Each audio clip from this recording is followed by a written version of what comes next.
আসসালামু আলাইকুম লন্ডন ভয়েসের পক্ষ থেকে আবারও স্বাগত জানাচ্ছি আপনাদেরকে।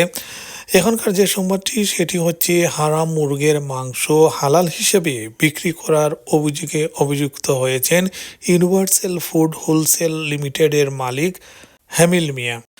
হেমিল মিয়াকে ভুয়া হালাল চিকেন বিক্রি এবং খাদ্য নিরাপত্তা লঙ্ঘনের অভিযোগে মেট্রির টাইটফিল্ড ক্রাউন কোর্টে দোষী সাব্যস্ত করা হয়।